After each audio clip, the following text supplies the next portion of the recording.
오늘도 우리가 용서에 대해서 함께 은혜를 나누고자 합니다. 성경에 보면은 용서에 대한 내용이 참 많이 나옵니다. 그것은 이 하나님의 뜻이 이 용서라는 것이 우리 가장 큰 주제의 하나이기 때문에 그런 것입니다. 그래서 우리가 용서 하는 것, 또 용서하지 않는 것, 이것 때문에 우리가 이 땅의 모든 불행과 행복도 결정이 되고, 또 무엇보다 영생까지도 우리가 영향을 미친다는 것을 꼭 깨달은 시간이 되기를 축복합니다.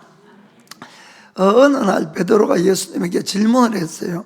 자, 마태복음 18장 21절에서 22절 보겠습니다. 그때 베드로가 나와 가로되 주여 형제가 내게 죄를 범하면 몇 번이나 용서하여 주리까? 7번까지 하오리까?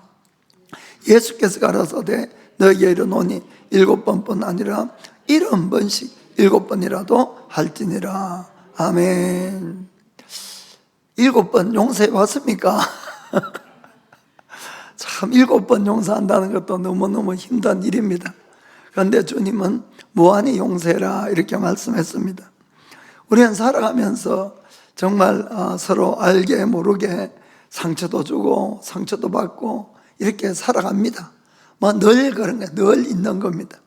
그런데 그 상처받는 것이 계속 반복이 되고, 또 어떨 때 너무 심한 상처를 받게 되면은 아주 마음에 큰 미움이 생기고 원망이 생기고 막 이렇게 됩니다. 그럼 상대방을 생각할 때마다 그냥 용서가 안 되니까 다른 일이 손에 잡히지도 않는 거예요. 그 사람만 생각하면 그냥 미움이 확 올라와가지고 그래서 마음속에는 막 죽이기도 몇 번 하고 막 이렇게 하게 되는지요. 그런데 참 이 같은 일이 불행하게도 우리 직장 안에도 있고, 또 학교 안에도 있고, 교회도 그렇고, 또 심지어는 가정 안에도, 이 가족 간에, 또 부부 간에, 부모 자식 간에, 그래서 사실 실제로 아주 큰 사건들이 신문에 종종 나고 하는 것도 바로 그런 이유 같습니다. 자기 이성으로는 용서해야 된다는 걸 다 알고 있어요. 그런데 뭐가 안 따라갑니까? 내 감정이 안 따라가. 감정이 도저히 용서가 안 된다, 이런 이야기입니다. 그래서 그런 감정은 모든 불행의 이 뿌리가 되어버리고, 사람 간의 벽도 쌓고, 무엇보다 하나님 앞에 큰 죄를 짓는 것과 같이 된다는 것을 우리가 아셔야 됩니다. 그래서 우리가 이 해결하는 방법은 딱 하나밖에 없어요. 그것은 뭔가 하면은 용서하는 거예요. 용서만 오직 해결 방법이 된다는 것입니다. 이 복수하고 싶은 마음은 저도 잘 알아요. 똑같은 일을 많이 당해봤으니까. 그러나 복수는 결코 이것은 해결책은 안 된다는 겁니다. 복수하면은 그 사람은 그때 그 기분은 시원할지 몰라도 또 다른 복수, 또 다른 원망을 계속 나아가기 때문에 그건 해결책이 안 된다는 것이죠. 그리고 이 용서한다는 것이 말은 쉽지만 너무나 힘든 문제라는 것도 잘 알고 있어요. 그럼에도 불구하고 용서만이 이게 해결할 수 있는 길이라는 겁니다. 그래서 오늘은 어떻게 그럼 왜 우리가 용서를 해야 될까 하는 문제하고, 어떻게 하면 용서가 될까 하는 그 문제를 좀 생각을 해보겠습니다. 왜 우리는 용서를 해야 되느냐 하는 그 문제입니다. 우리는 이 용서에 대해서 다른 것보다도 하나님에게 아주 엄청난 빛을 지었기 때문에 용서를 해야 된다, 이런 이야기입니다. 성경이 우리의 인간에게는 이렇게 정의를 하고 있습니다. 로마서 3장 10절에 보면은 의인은 없나니 하나도 없다는 거, 하나도 없다. 의인 없다. 23절 보면은 23절에 모든 사람이 죄를 범했다는 거예요. 한 사람도 예외가 없어요. 모든 사람이 죄를 범했음에 하나님의 영광에 이르지 못하더니, 이 뜻은 모든 사람이 죄를 지어서 어떤 사람도 천국 못 간다, 그 뜻이에요. 천국 못 간다. 그러면은 우리가 영원히 지옥을 가지 않고 천국을 가기 위해서는 내가 죄를 용서함을 받아야만이 천국 갈 수 있는 것이에요. 성경은 다 죄인이라 그러는데, 그런데 참 다행한 것은 하나님 아버지께서는 우리가 하나님에 대해서 죄짓고 여러 가지 한 것들을 원망하고 하나님이 우리를 미워하고 복수하려고 한 것이 아니고 용서하기로 작정을 했다, 이런 이야기입니다. 그게 너무나 감사하죠. 그 표가 뭡니까? 용서하기로 작정을 했기 때문에 그 하나밖에 없는 귀한 아들 예수님을 이 땅에 보내시고 우리의 모든 죄를 대신해서 십자가 죽게 하신 그 사건이 바로 하나님이 나를 얼마나 사랑하시고 그분이 나를 용서했다는 증거가 바로 거기 있다, 이런 이야기입니다. 그래서 우리는 하나님에게 이 용서에 대해서는 아주 엄청난 빛을 진 것이에요. 엄청난 빛. 그런데 우리는 사람끼리 조그마한 일이 부딪히면은 좀처럼 이 용서가 안 되는 겁니다. 그 빛을 그만큼 많이 짓음에도. 그래서 이 아까 베드로가 예수님에게 형제가 나한테 죄를 지으면은 7번까지만 용서해 주면 되겠냐, 이렇게 물은 거예요. 그런데 베드로는 여러분 아주 마음을 크게 먹고 이야기한 거예요. 여러분, 똑같은 죄를 여러 번 난 내게 와서 7번 해보세요. 저게 인간이냐고. 그 인간 취급하겠습니까? 3번 정도 용서해줘도 잘한 거죠. 그 베드로는 그 이야기를 할 때 아주 막 큰 맘 먹고 이야기한 것 같아요. 예수님이 자기 칭찬할 것처럼 이렇게 생각했을 것 같은데, 아니, 예수님 대답은 더 놀라운 거예요. 7번을 70번이라도 해주라는 거예요. 그럼 무한히 해주라 그것 아닙니까? 그러면서 왜 우리가 그렇게 용서를 해야 되느냐 하는 것을 예수님은 이 비유를 통해서 그 다음에 이제 말씀을 하시는 거예요. 18장 23절부터 24절에 이러므로 천국은 그 종들과 회개하려 하던 어떤 임금과 같으니 회개할 때에 1만 달란트 빚진 자 하나를 데려오매, 이렇게 되어 있습니다. 사랑하는 성도 여러분, 우리가 죽고 나면 하나님 앞에서 다 정산 회개해야 된다는 걸 여러분 아시기 바랍니다. 사람은 절대로 우연한 존재가 아니에요. 다 하나님 목적을 가지고 이 땅에 다 보내셨어요. 생명이라는 시간을 주시고 또 여러 재능을 주시고, 그리고는 하나님이 그 모든 것을 어디에 사용했냐 하는 것을 다 회개한다, 이런 이야기입니다. 회개한다. 그런데 1만 달란트 빚진 자가 왔어요. 그래서 그 자가 이 성경을 이제 읽어보면은 그 꿀이 엎드려서 그 왕에게 간절하게 비는 겁니다. 그 자기를 용서해달라고, 참아달라고, 그 빚을 갚겠다고. 그 성경에는 그 왕이 그 종을 불쌍히 여겨서 그 모든 걸 다 탕감해 줬다. 아무것도 없이 다 용서해 준 거예요. 다 용서. 그런데 이제 그 사람이 기뻐 감사해서 나갔는데 자기 동료가 자기한테 빚을 졌어요. 100데나리라는 빚을. 그런데 그 사람은 딱 만나니까 이 사람이 어떻게 했느냐, 거기 28절에 이렇게 되어 있습니다. 그 종이 나가서 저에게 100데나리온 빚진 동관 하나를 만나 붙들어서 목을 잡고 가르되 빚을 갚아라 하며 막 목을 잡고 막 빚 갚아라고. 그런데 이제 똑같이 그 정도 자기 시간을 좀 달라, 내가 반드시 갚아줄게. 그거 빌었어요. 빌었는데 용서를 안 해주고 그냥 옥에다 갖다 가둬버린 것이에요. 그런데 그 소문을 들은 이 왕이 다시 1만 달란트 빚진 자를 불러왔어요. 그리고 이제 이렇게 이야기를 합니다. 32절부터 34절에 이에 주인이 저를 불러다가 말하되 악한 종아, 내가 빌기에 내가 너의 빚을 전부 탕감하여 주었거늘 내가 너를 불쌍히 여김같이 너도 너의 동관을 불쌍히 여김이 마땅치 아니하냐 하고 주인이 노하여 그 빚을 다 갚도록 저를 옥졸들에게 붙이니라. 아멘. 그리고는 마지막 결론으로 35절에 너희가 각각 중심으로 형제를 용서하지 않으면 내 천부께서도 너에게 이와 같이 하시리라. 아멘. 이건 그냥 왕과 종의 이야기가 아니고 하나님과 우리의 이야기라고 성경은 말씀하는 겁니다. 그래서 너희들도 마음으로 중심으로 남을 용서하지 않으면 아버지도 너를 용서하지 않는다, 바로 그 이야기를 하는 겁니다. 여러분, 이 이야기는 하나님이 우리의 죄를 용서한 그 가치는 1만 달란트고, 우리 사람끼리 서로 뭔가 잘못해서 지은 것들은 그것은 100데나리온이다 이런 이야기인데, 이 가치는 어떤가 하면은 그 당시에 노동자의 하루 임금이 1데나리였어요. 1데나리. 그러니까 지금 일본 사정으로 이야기하면 만행이라 합시다. 만행. 그러면은 사람끼리 지은 죄는 사람끼리 잘못하고 이렇게 해서 빚을 진 거는 100만행 정도 된다. 작은 돈은 아니지만 100만행. 그런데 1만 달란트 하는 돈은 얼마인가 하면은 지금 일본 돈으로 6천억 엔이에요. 6천억.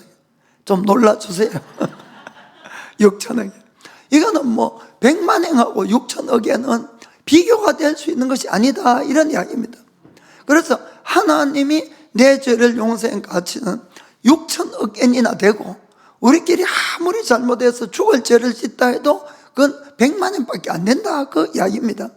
그러면 왜 그런 결과가 나오냐? 여러분, 하나님이 나의 죄를 용서하지 않으면 나는 영원히 100년 있다가 아니고 영원히 지옥에서 있어야 될 자를 내 죄를 용서하고 천국을 내려간 겁니다. 그건 사실 6천억 엔 가지고도 되는 것이 아니에요. 사실 그냥 따지니까 비유로 그렇게 말씀한 거예요. 그러니까 이거 6천억 엔도 더 되는 가치죠. 그러나 우리 인간끼리 뭔가 죄를 짓고 죽을 죄를 지었다 해도 여러분 몇십 년 뒤에는 끝나는 거예요. 그냥 무슨 말인지 아시겠습니까? 이 땅에 죽으면 다 끝나는 거예요. 이 땅에 빚진 것들은. 그러니까 6천억 엔하고 100만 엔밖에 안 된다 이런 이야기입니다. 또한 하나님이 우리의 죄를 용서하기 위해서는 하나님이란 그분이 직접 죽어주신 거예요. 여러분, 그것은 그 가치는 말할 수도 없다 이런 이야기입니다. 그러니까 우리가 이 땅에서 용서해야 되는 첫 번째 이유는 뭔가 하면은 하나님이 먼저 나를 용서해 줬기 때문에, 그것도 6천억 엔이라는 빚을 다 탕감해 줬기 때문에 100만 엔 정도는 너희가 좀 용서해라. 이것이 바로 예수님 말씀이다 이런 이야기입니다.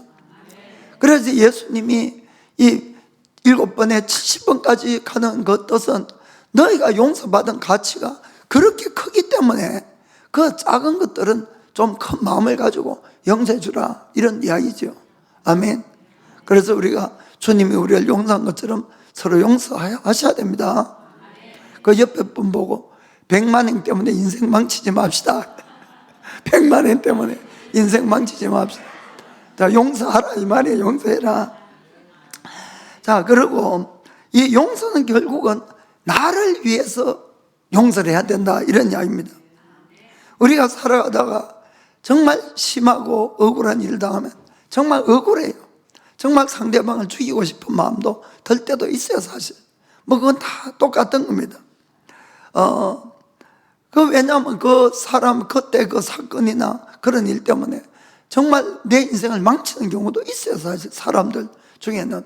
그리고 그 일 때문에 불행이 되고, 그래서 그 나를 불행하게 만든 그 사람 완전 큰 원수가 되는 거죠. 그리고는 그 사람을 생각할 때는 이게 이 미움하고 원망이 이렇게 올라오기 때문에 다른 일을 아무것도 할 수도 없을 것 같습니다. 그래서 우리는 좀 그런 생각을 합니다. 저 인간이 어디 가서 안 죽냐? 저 인간이 어디 가가지고 크게 당하고 말이야.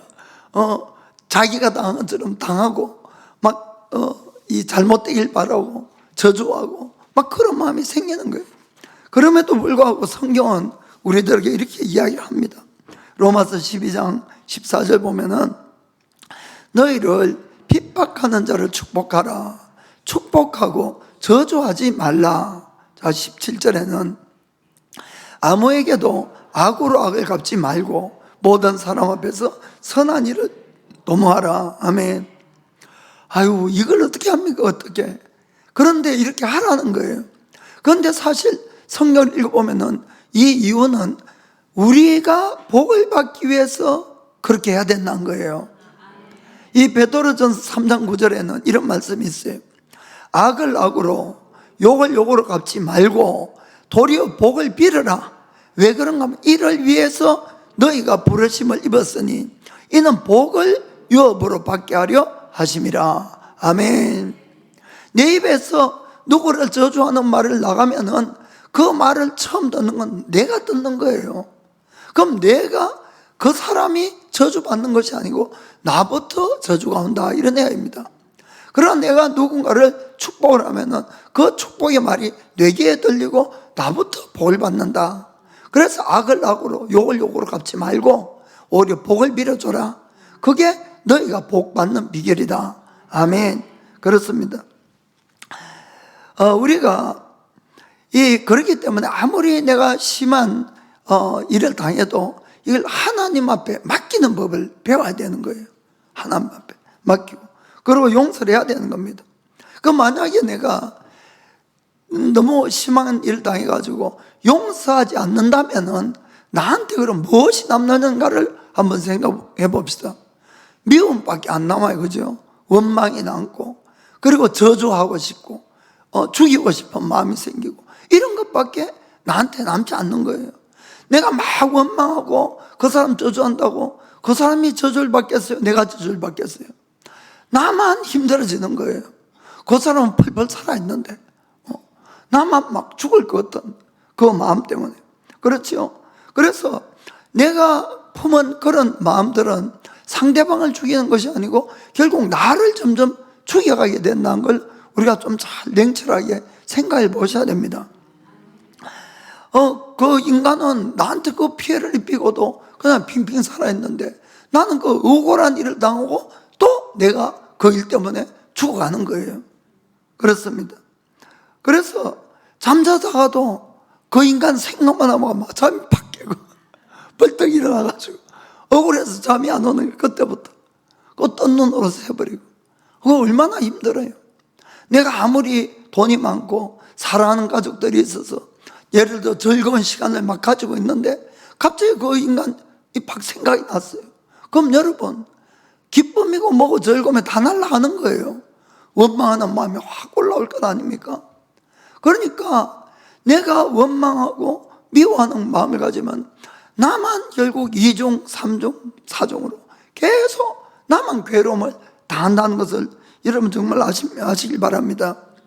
막 그런 생각을 하죠. 그러면 그놈이 죽든지 내가 죽든지 둘 중에 하나 죽어야지 끝이 날 것 같다, 그런 생각하지 않은 거예요 사실은. 그런데 결국은 그건 누굴 죽이는가 하면 나만 죽이는 거예요. 그 사람은 그냥 지금도 잘 먹고 잘 자고 그냥 행복하게 살지도 모르잖아요. 그렇잖아요. 그렇기 때문에 내가 그 마음을 품고 있으면 나만 늘 힘들고 어렵다는 걸 아시길 바랍니다. 만약에 우리가 영적으로 이렇게 딱 사진을 찍을 수 있는 사진기가 있어가지고 그 사진을 찍는다고 하면은 어떨까요?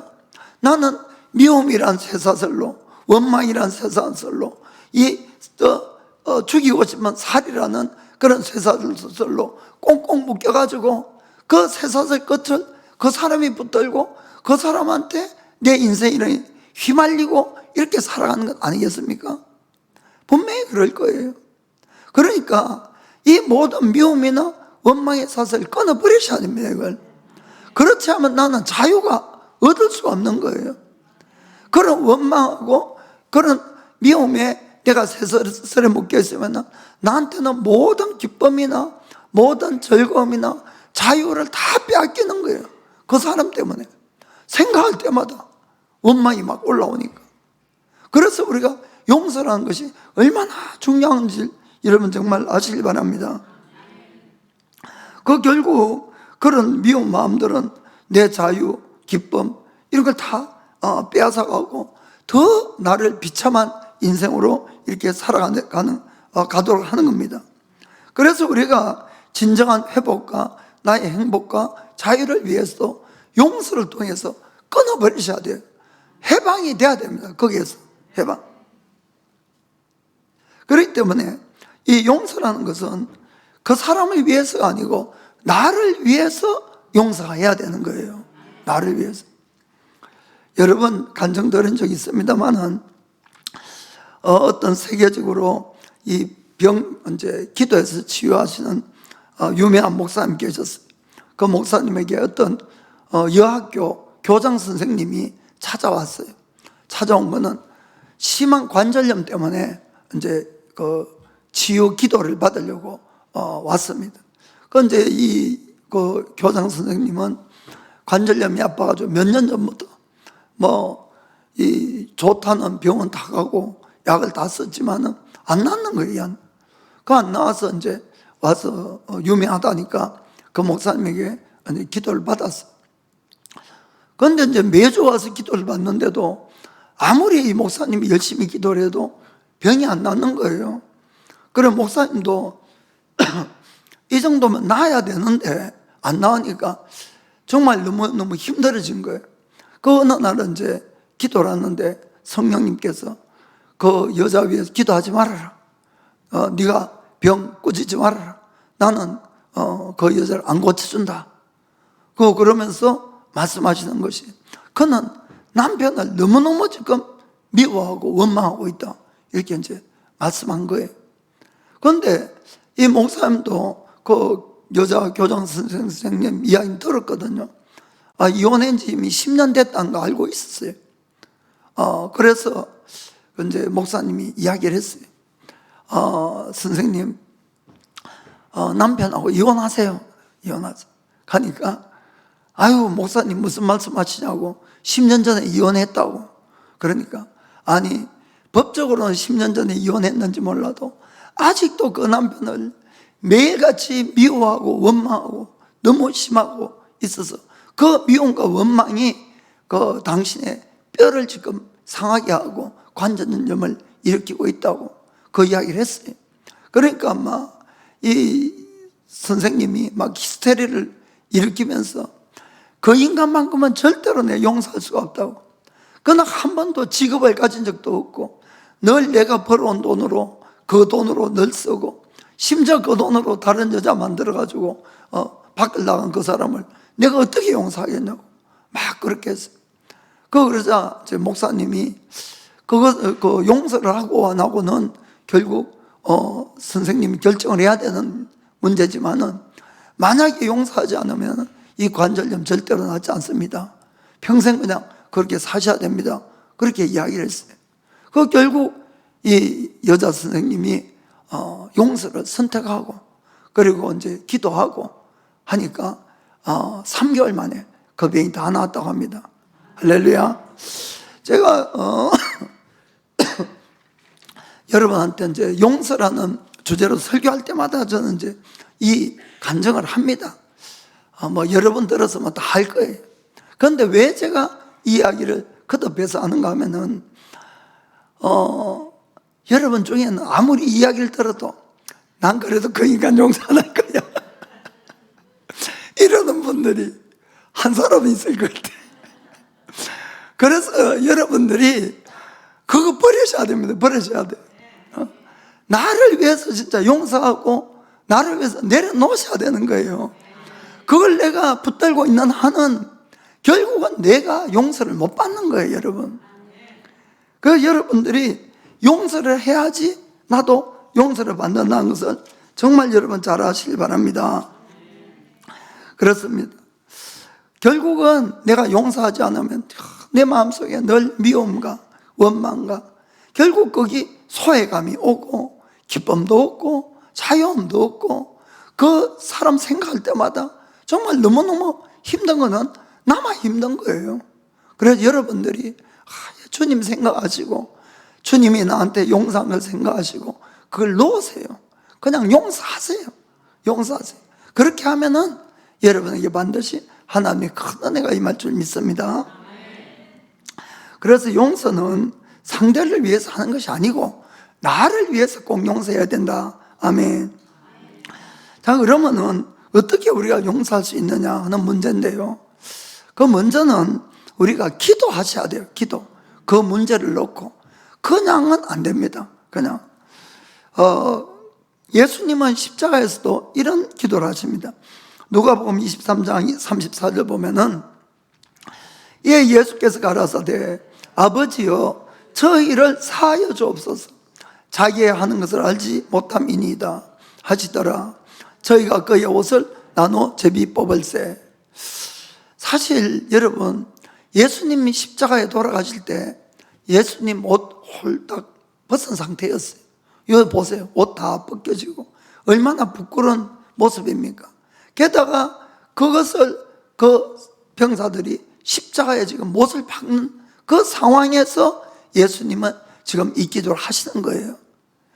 아버지, 저희들의 죄를 용서해 달라고. 아멘. 예수님은 이 마태복음 5장 44절에 우리에게 이렇게 또 말씀하셨죠.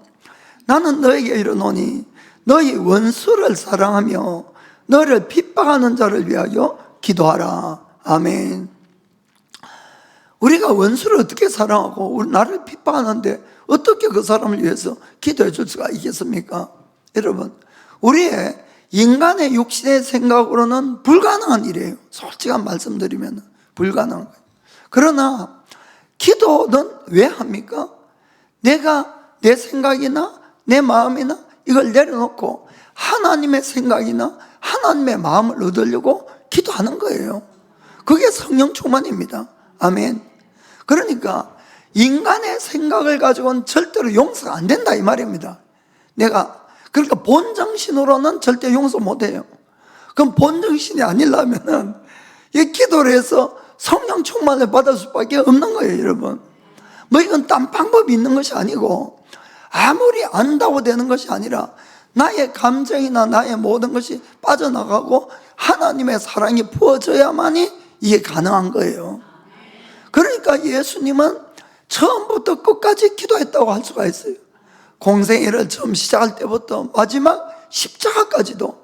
결국 예수님은 이 땅에 인간적인 생각은 다 빼시고 전부 하나님으로부터 공급받는 마음과 생각으로 모든 일을 하시려고 했다는 걸 알 수가 있습니다.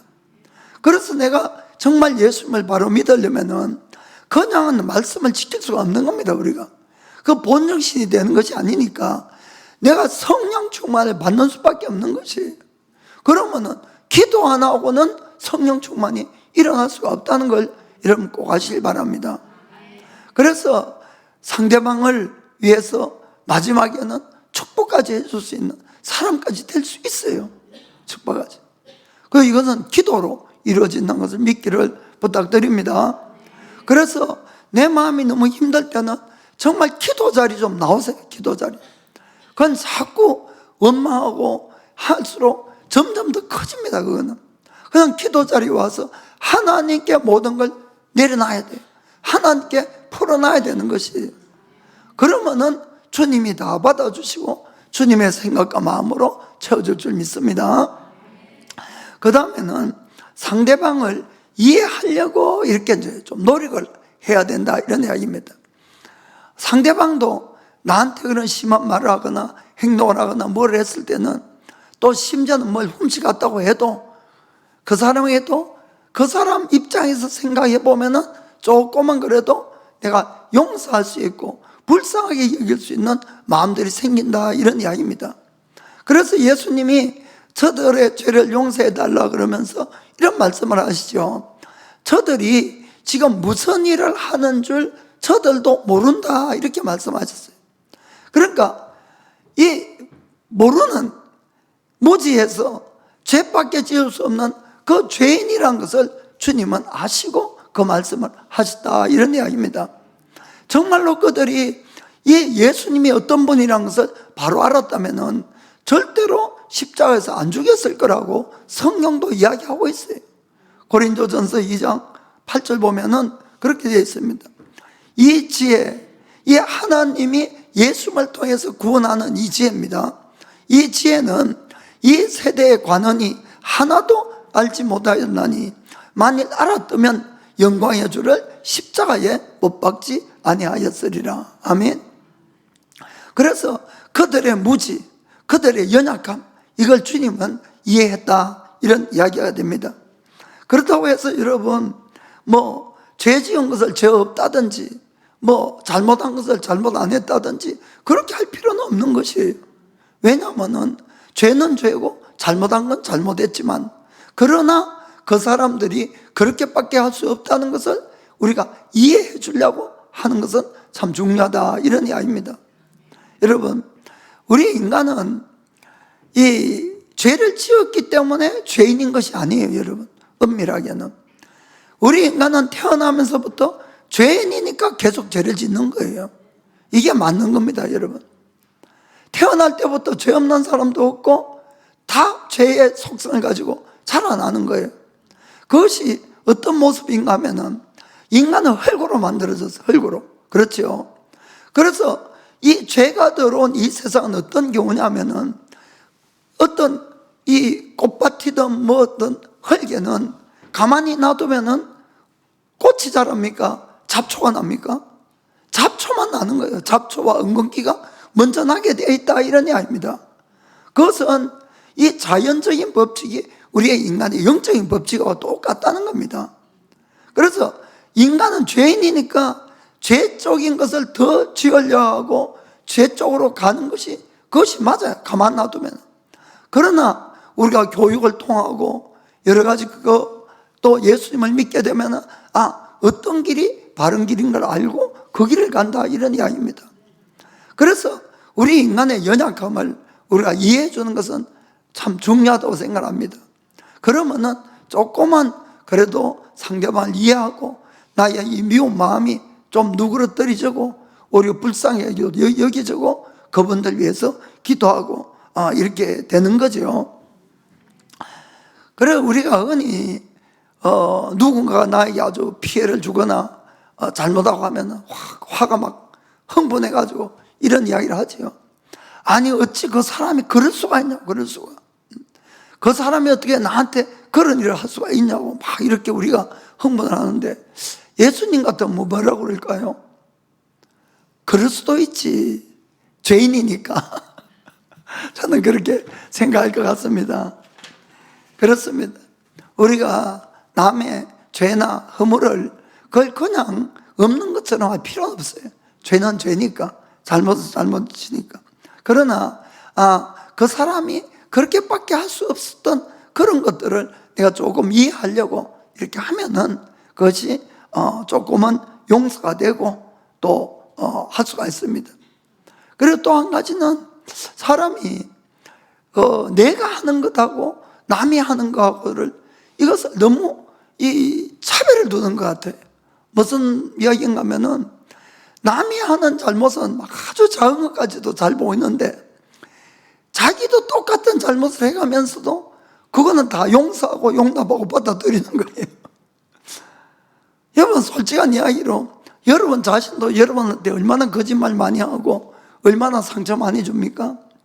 남 같았으면 벌써 헤어졌지. 근데 자기니까 헤어질 수도 없고 그냥 용서하고 또 받아들이고, 솔직히 그렇잖아요. 그런데 객관적으로 이게 안 보이는 거예요.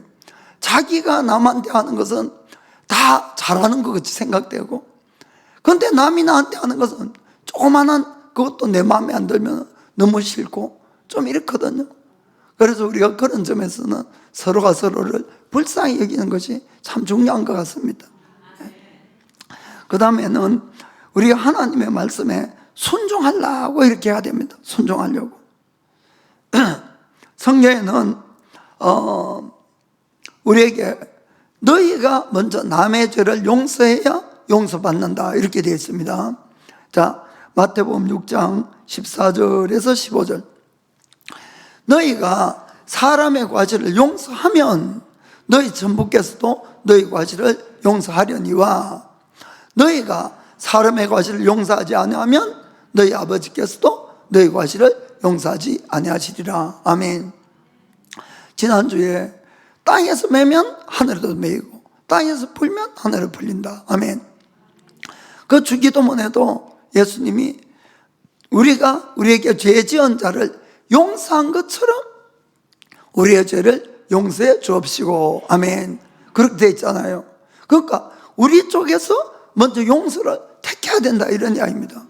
그래야만이 내 죄를 용서를 받을 수가 있는 거예요. 만약에 여러분들이 나는 그래도 그 사람만큼은 절대로 용서할 수 없어 이렇게 해버리면은 앞으로 여러분 아무리 작은 죄라도 죄지면 안 됩니다. 여러분 죄지면. 그러면은 아무리 작은 죄라고 해도 천국에 가면은 주님 앞에 용서 받을까요? 못 받을까요? 못 받아요. 못 받아요. 그러니까 우리가 나를 위해서 용서를 자꾸 해야 된다, 이런 이야기입니다. 아멘. 성경에는 너가 용서하고 싶은 마음이 이렇게 올라오면은 용서해라 하든지, 또 용서할 수 있는 기분이 나니까 용서해라 이렇게 되어 있지 않고 그냥 너의 상황이 아니라 용서하라 이렇게 명령하고 있다는 걸 아시길 바랍니다. 그러면은 하나님의 그 말씀에 대해서 우리는 순종으로 응답해야 되는 것이에요. 한마디로 용서를 해야 된다, 그 뜻입니다. 그래서 우리가 하나님의 말씀이나 이 용서, 이런 순종이란 것은 절대로 나의 감정의 영역이 아니에요, 여러분. 하나님 말씀을 따라 사는 것은, 그 어떤 사람들은 마음에도 없는 걸 어떻게 하냐는데 그것이 아니고, 내가 마음은 안 따라가지만은 하나님의 말씀이니까 그것을 선택하게 되면은 하나님이 도와주는 거예요. 그 다음에 내가 진짜 용서할 수 있는 마음이 생기고 그 사람을 축복할 수 있는 마음이 생기는 것이, 이게 하나님이 우리에게 해주시는 일이다, 이런 이야기입니다. 너는 항상 뭘 선택할래? 이걸 주님이 묻는 거예요, 우리에게. 그래서 내가 감정적으로 신앙생활을 하려고 하고 용서하려고 하면 절대로 불가능한 겁니다, 여러분. 그래서 말씀이 용서하라 그러니까 내가 용서를 택하는 거예요. 용서하겠습니다 하고 주님 앞에 내가 고백하고 그것을 선택하면은 하나님이 진짜로 용서할 수 있도록 이렇게 만들어준다는 걸 여러분 꼭 믿으시길 바랍니다. 이 간증도 지난번에 여러 번 했습니다. 이 네덜란드에 코리텐 붐이라는 전도자가 계셨어요. 그런데 이제 이분의 간증은 우리가 용서에 대해서 어떻게 실제로 해야 되느냐 하는데 참 많은 도움을 주는 것 같아요. 그분의 가족 전원이 이제 나치에 끌려갔어요. 그 이분들은 원래 이제 네덜란드 사람인데 유대인들을 감추어줬어요, 이 아버지가. 그 바람에 옥에 다 끌려가가지고 같이 이제 고문을 받고 막 가족이 다 죽었죠. 그리고는 이 이제 코리텐붐 여사는 그 당시 14살인가 16살인가 그랬어요. 그 이제 기적적으로 혼자만 살아났는데 그 뒤에 이제 예수님 믿고 본인이 전도자가 되어서 주로 독일 저 시골로 또 다니면서 이렇게 복음을 전하는 그런 일을 했어요. 그 이제 복음을 전하면 이 독일 사람들도 얼마나 상처가 많았겠습니까? 전쟁을 겪었으니까.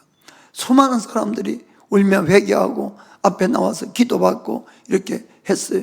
그 어느 날도 이 복음을 전하고 많은 사람이 회개하고 앞에 나와서 기도받고 이렇게 하는데 줄이 이제 쭉 늘어섰는데 제일 뒤에 보니까 아니 자기 가족을 다 죽인 그 원수가 딱 서 있는 거예요. 그걸 보자마자 막 온전히 피가 거꾸로 솟는 것 같으면서 이 막 원망하는 마음이 확 올라온 거예요. 하나님, 저 인간만큼은 절대로 용서할 수 없어요. 마음으로 이제 막 그런 마음이 생긴 거죠. 저 인간이 얼마나 악독한 인간이고 얼마나 잔인하게 우리 가족을 죽인지 주님은 다 아실 거 아니냐고. 저 인간은 절대로 용서할 수 없다고 그랬어요. 그 이제 대신에 복음을 전하러 갔으니까 또 이제 기도해 주는데 마음은 막 지금 막 끓고 있는 거죠. 그 이제 한 사람 한 사람 가고 점점 이제 그 사람이 다가왔어요. 그 갑자기 주님이 마음속에서 용서해라 이렇게 말씀했어요. 그런데 하나님 용서 못한다, 절대로 못한다. 그것도 조금 있다가 주님이 용서해라고 했어요. 주님 용서할 수 없어요. 용서가 안 돼요. 이렇게 이야기를 했어요. 그러자 주님이 말씀하시기를 나는 너에게 네가 용서를 할 수 있느냐 용서할 수 없느냐를 묻는 것이 아니고 너가 용서하겠느냐 용서하지 않겠느냐 그걸 묻고 있는 거다 하고 했어요. 즉 하나님은 너가 무엇을 선택할 거냐를 묻고 있는 거예요.